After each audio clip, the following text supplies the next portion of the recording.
Hello all, మనం ప్రీవియస్గా parameter passing techniques in C programming చూసాం. ఈ పర్టికులర్ వీడియోలో local variables and global variables in C programming చూద్దామండి. So let's get started. So ఇప్పుడు local variables అంటే these variables are declared inside a function or a block. So ఇప్పుడు మనం మెయిన్లో ఒక వేరియబుల్ ఇంట్రడ్యూస్ చేస్తామంటే so main is a function అండి. అందులో మీరు ఒక వేరియబుల్ని మీరు డిక్లేర్ చేస్తున్నారు అంటే ఫంక్షన్లో ఉండే వేరియబుల్స్ని ఏమైనా కూడా లోకల్ వేరియబుల్స్ అనే పిలుస్తారు. ఆర్ ఏ బ్లాక్, మీరు బ్లాక్ ఇన్ ద సెన్స్ మీరు ఇఫ్ బ్లాక్ అయినా లేకపోతే ఫర్ బ్లాక్ అయినా బేసికల్లీ కర్లీ బ్రేసెస్తో మీరు ఏదైనా సి ప్రోగ్రామింగ్లో రాస్తే దాన్ని బ్లాక్ అనే అంటారండి. సో మీరు బ్లాక్లో ఏ వేరియబుల్ ఇంట్రడ్యూస్ చేసినా అది లోకల్ వేరియబుల్ అని పిలుస్తామండి. సో ఈ లోకల్ వేరియబుల్స్ ఎక్కడ స్టోర్ అవుతాయంటే స్టాక్ అనే మెమరీ సెక్షన్లో స్టోర్ అవుతాయి. సో మనకి సి ప్రోగ్రామ్ లేఅవుట్ అని ఒక డయాగ్రామ్ ఉంటుంది. నేను ఫర్దర్ స్లైడ్లో నేను ఎక్స్ప్లెయిన్ చేస్తాను. ఈ లోకల్ వేరియబుల్స్ అనేవి స్టాక్లో స్టోర్ అవుతాయండి. సో ఇక్కడ స్కోప్ వచ్చేసి these are accessible only within that function అండి ఆర్ బ్లాక్. సో ఈ వేరియబుల్ మీరు ఆ పర్టికులర్ ఫంక్షన్లోనే వాడుకోవాలి, లేకపోతే ఆ పర్టికులర్ బ్లాక్లోనే వాడుకోవాలి. ఆ పర్టికులర్ ఫంక్షన్ బయట కనుక మీరు వాడడానికి ట్రై చేస్తే మీకు కంపైలేషన్ ఎర్రర్ వస్తుంది. ఎందుకంటే that particular variable is local to that particular function. మీరు ఆ పర్టికులర్ వేరియబుల్ని బయట అంటే ఆ ఫంక్షన్స్ని బయట మీరు వాడుకోలేరు. సో నెక్స్ట్ లైఫ్ టైం వచ్చేసి అంటే ఆ పర్టికులర్ వేరియబుల్ ఎప్పటి వరకు మెమరీలో ఉంటుంది అంటే ఆ ఫంక్షన్ కంప్లీట్ అయ్యే వరకు మెమరీలో ఉంటుందండి. ఆ ఫంక్షన్ ఎప్పుడైతే ఫినిష్ అవుతుందో మెమరీ నుంచి డిసపియర్ అవుతాయండి. So life time is only until the function finishes. So next వచ్చేసి డిఫాల్ట్ వాల్యూ అనేది గార్బేజ్ వాల్యూ అండి, ఒకవేళ మీరు ఇనిషియలైజేషన్ చేయకపోతే. ఫర్ ఎగ్జాంపుల్ మెయిన్లో ఇంట్ ఎక్స్ అని ఒక వేరియబుల్ని డిక్లేర్ చేశారనుకోండి, మీరు అక్కడ వాల్యూని ఇవ్వకపోతే కంపైలర్ ఒక గార్బేజ్ వాల్యూని ఇస్తుంది అనమాట. దాన్ని మనం గెస్ చేయలేం. So that's why that value is called as garbage value అండి. ఓకేనా? Don't worry, we will see the example so that the things will be clear for you. So next వచ్చేసి గ్లోబల్ వేరియబుల్స్ అండి. Global variables అనేవి ఏమిటంటే ఫంక్షన్స్కి బయట ఉంటాయి. మీరు మెయిన్ ఫంక్షన్ తీసుకున్నా లేకపోతే మీరు స్వయంగా క్రియేట్ చేసిన యూజర్ డెఫిన్ ఫంక్షన్ తీసుకున్నా, సో ఫంక్షన్స్కి బయట ఉండాలి. ఇవి ఏ ఫంక్షన్ లోపల ఉండకూడదు. ఫంక్షన్స్కి బయట ఉంటాయి కాబట్టి వీటిని గ్లోబల్ వేరియబుల్స్ అంటారు. యాక్సెసిబిలిటీ స్కోప్ విషయానికి వస్తే ఈ గ్లోబల్ వేరియబుల్స్ ఆ పర్టికులర్ ఫైల్ మొత్తం కూడా మనం వాడుకోవచ్చండి. So accessible by all functions in the particular file. So file scope అంటారు. Don't worry about what is scope and lifetime. Will see separate topic called scope and lifetime. అక్కడ మనం explain చేసుకుందాం అండి. So accessibility అంటే ఆ particular variable ఎక్కడ మనం access చేసుకోవచ్చు, అంటే మనం వాడుకోవచ్చు. అన్ని ఆ పర్టికులర్ ఫైల్ మొత్తం, ఆ ఫైల్ మొత్తం మనం వాడుకోవచ్చు. సో గ్లోబల్ వేరియబుల్స్ ఎక్కడ స్టోర్ అవుతాయంటే డేటా సెగ్మెంట్ అనే ఒక మెమరీ సెక్షన్లో స్టోర్ అవుతాయండి. అది నేను ఫర్దర్ స్లైడ్లో నేను ఎక్స్ప్లెయిన్ చేస్తాను. లైఫ్ టైం వచ్చేసి ఎంటైర్ ప్రోగ్రామ్ ఎగ్జిక్యూషన్ అండి. ఆ ప్రోగ్రామ్ ఎగ్జిక్యూట్ అయ్యేంత వరకు ఈ గ్లోబల్ వేరియబుల్స్ అనేవి డేటా సెగ్మెంట్లో బతికే ఉంటాయి అన్నమాట, అంటే అందులో స్టోర్ అయ్యే ఉంటాయి. డిఫాల్ట్ వాల్యూ వచ్చేసి 0 అండి, ఇఫ్ నాట్ ఇనిషియలైజ్డ్. ఒకవేళ గ్లోబల్ వేరియబుల్స్లో మీరు ఇనిషియలైజేషన్ చేయకపోతే అక్కడ మీకు ఉండే వాల్యూ ఏంటంటే డిఫాల్ట్ వాల్యూ అనేది 0 అవుతుందండి. సో ఇప్పుడు ఒక ఎగ్జాంపుల్ అయితే మనం చూద్దాం. బిఫోర్ దట్ ఒక సి ప్రోగ్రామింగ్ లేఅవుట్ ఎలా ఉంటుందో మీకు ఒకసారి చూపిస్తాను.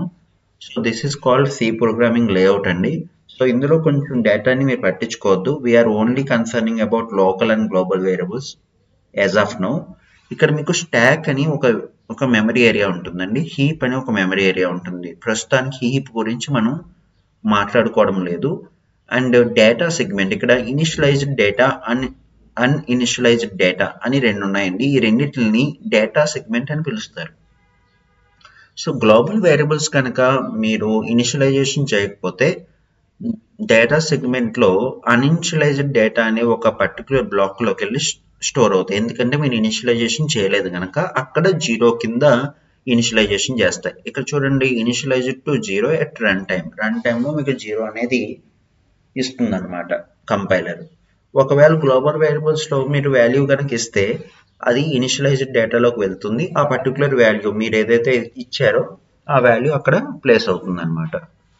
And local variables will be stored in stock అండి. ఇక్కడ ఈ పర్టికులర్ ఏరియాలో మీ లోకల్ వేరియబుల్స్ స్టోర్ అవుతాయండి. So don't worry about what is stock, what is the text segment. We will see some other time. Okay, so next వచ్చేసి ఒక example programme ఇక్కడ నేను రాసి ఉంచాను, దీన్ని ఎక్స్ప్లెయిన్ చేసుకుందాం. మనకి దీంట్లో 2 ఫంక్షన్స్ ఉన్నాయండి, 2 యూజర్ డిఫైన్ ఫంక్షన్స్ ఉన్నాయి. ఫస్ట్ వన్ వచ్చేసి మెయిన్, సెకండ్ వన్ వచ్చేసి ఫన్. సో ఈ ఫన్ మనకి ఎలాంటి వాల్యూ కూడా రిటర్న్ టైప్ వద్దు, అంటే ఈ ఫంక్షన్ నుంచి మనకి ఎలాంటి వాల్యూ వద్దు అని అనుకుంటున్నాం కాబట్టి వాయిడ్ అని పెట్టాం. ఈ ఫంక్షన్స్కి బయట ఉన్న వేరియబుల్ ఏంటండి, ఇంట్ ఎక్స్ అండి. ఈ ఎక్స్ అనేది ఇంటీజర్ డేటా టైప్, ఇక్కడ 10 అని ఇచ్చాం.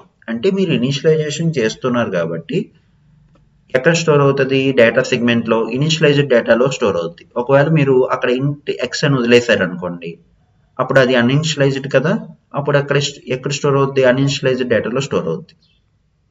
Okay, what is the default value of garbage value, what is the default value of global variable, it is 0 అండి. What is the default value of local variable, it's a garbage value అండి. ఓకేనా. So next వచ్చేసి ఫన్లో ఇంటి why అని చేసాం. ఈ Y అన్నది local to fun అండి. So Y is local to fun. ఈ వైని మీరు ఇంకొక ఫంక్షన్లో వాడుకోవడానికి వీలు లేదు. It's scope is limited to fun only. ఈ వైని మీరు బయట వాడుకోవడానికి మీకు ఎలాంటి స్కోప్ లేదు. So next printf inside fun x is equal to %d, y is equal to %d, x, yని ప్రింట్ చేస్తున్నారు. ఇప్పుడు మన సి ప్రోగ్రామ్స్ అన్ని మెయిన్ నుంచి స్టార్ట్ అవుతాయి కాబట్టి మెయిన్లో ఇన్సైడ్ మెయిన్ అని ఒక స్టేట్మెంట్ అయితే రాసి ఎక్స్ వాల్యూని ప్రింట్ చేస్తున్నాను. ఫస్ట్ కంపైలర్ ఏం చేస్తుందంటే మెయిన్లో ఎక్స్ ఉందో లేదో చూస్తుంది, కానీ ఇక్కడ ఎక్స్ అనేది లేదు కనుక గ్లోబల్గా ఏమైనా ఉందా లేదా అని చూస్తుంది. సో గ్లోబల్గా ఉంది కాబట్టి ఇక్కడ 10 అనేది మీకు ప్రింట్ అవుతుందండి. తర్వాత ఫన్ అనే ఫంక్షన్ కాల్ని మనం చేస్తున్నాము. అప్పుడు ఫన్ అనేది ఏంటండి, ఫంక్షన్ కాల్ కదా. ఫంక్షన్ కాల్ అనేది కంట్రోల్ ఫన్కి వెళ్తుంది. అక్కడ y ఈజ్ ఈక్వల్ టు 20, మనం ఇన్సైడ్ ఫన్ ఉన్నామండి. సో మెయిన్ దగ్గర నుంచి ఫన్కి వెళ్ళిపోయాం. అప్పుడు అక్కడ x is equal to %d. What is the x value 10, y value ఎంత 20, 10 20 ప్రింట్ అవుతాయండి. మళ్ళీ బ్యాక్ వస్తాం. ఒకవేళ మీరు పొరపాటున ఇక్కడ చూడండి, నేను కామెంట్ పెట్టాను printf %d వైని ప్రింట్ చేయడానికి చూసారు అనుకోండి, కానీ ఇక్కడ కంపైలర్ ఏం చేస్తుందంటే ఫస్ట్ మెయిన్లో వై ఏమైనా ఉందా లేదా అని చూస్తుందండి. కాకపోతే ఇక్కడ వై అనేది లేదు కనుక Y is undeclared in this function అనే ఒక ఎర్రర్ అయితే మీకు ఇస్తుంది అనమాట. So Y is local to fun, not visible here. Even though Y అనేది మీకు ఫన్లో ఉన్నా కూడా మెయిన్లో లేదు కాబట్టి కంపైలర్ మీకు ఎర్రర్ వస్తుందండి, అందుకని నేను కామెంట్ పెట్టాను. సో దీన్ని ఒకసారి ఎగ్జిక్యూట్ అయితే చేద్దామండి. సో ఇప్పుడు execute, compile and run. So inside main x is equal to 10 అండి, inside fun x is equal to 10, y is equal to 20 అండి. తర్వాత మనం ఏదైతే ఎర్రర్ అని చెప్పుకుంటున్నామో ఆ లైన్ని మనం అన్కామెంట్ చేద్దాం. ఇప్పుడు 13th లైన్ని అన్కామెంట్ చేశాను. printf %d ఎందులో రిఫర్ అవ్వాలి, వైలో రిఫర్ అవ్వాలి, కానీ ఇక్కడ y అనేది మెయిన్లో లేదు కనుక you will get a compilation error saying that. మనం ఆ ఎర్రర్ని మనం చూద్దాం. y undeclared first use in this function. ఇక్కడ వైని యూజ్ చేసుకోమని చెప్తున్నారు. సో ఈ విధంగా local and global variables work అవుతాయండి. సో ఒకవేళ లోకల్కి గ్లోబల్కి సేమ్ వేరియబుల్ నేమ్ ఉంటే అప్పుడు కంపైలర్ ఎవరికి ప్రిఫరెన్స్ ఇస్తుంది అనే టాపిక్ అనేది వస్తుందండి. So the topic is when local variables and global variables have the same name, the preference will go to local variables అండి. ఫర్ ఎగ్జాంపుల్ ఇక్కడ int x is equal to 10 అండి, ఇక్కడ కూడా int x is equal to 100 తీసుకున్నాను అనుకోండి. ఇప్పుడు ఇక్కడ xని ప్రింట్ చేయడానికి ట్రై చేస్తున్నాం, కానీ ఇక్కడ x ఏంటంటే ఫస్ట్ లోకల్గా చూస్తుంది, అప్పుడు 100 అనేది ప్రింట్ అవుతుంది. ఎందుకంటే ఫస్ట్ స్కోప్ వచ్చేసి లోకల్లో చూడాలి, అక్కడ లేకపోతే గ్లోబల్లో చూడాలి. సో ఇక్కడ 100 అనేది మీకు ప్రింట్ అవుతుందండి. So execute, compile and run. So ఇక్కడ చూడండి ఇన్సైడ్ మెయిన్, ఈవెన్ దో మనకి గ్లోబల్గా కూడా x is equal to 10 ఉంది, ఇన్సైడ్ మెయిన్లో కూడా x is equal to 100 ఉంది. So as I said earlier, గ్లోబల్కి అండ్ లోకల్కి సేమ్ వేరియబుల్ నేమ్ ఉంటే ప్రిఫరెన్స్ వచ్చేసి ఆ ఫంక్షన్కి యొక్క లోకల్ వేరియబుల్కే ఇస్తుందండి.